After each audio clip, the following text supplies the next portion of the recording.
A little bit less than a month worth of driving on it. Does the UPR Catch Can work? Stock, look at that. Stock intake, stock throttle body, the whole nine here.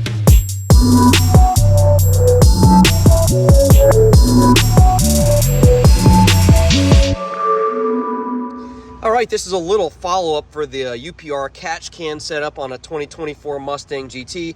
As you guys can see here, we had the dual valve setup installed on our car.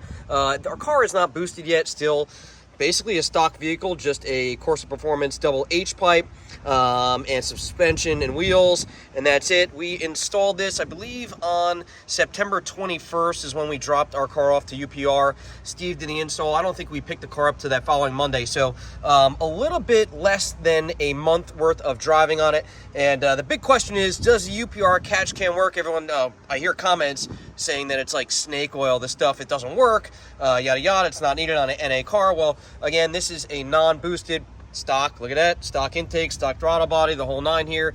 And I pulled the catch can off, let you guys see here. Does it work?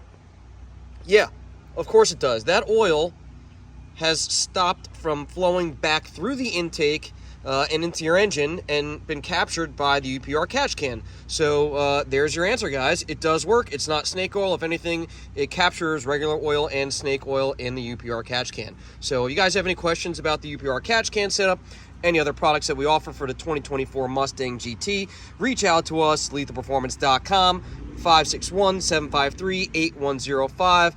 This product here is definitely a must on a brand new 2024 Mustang GT.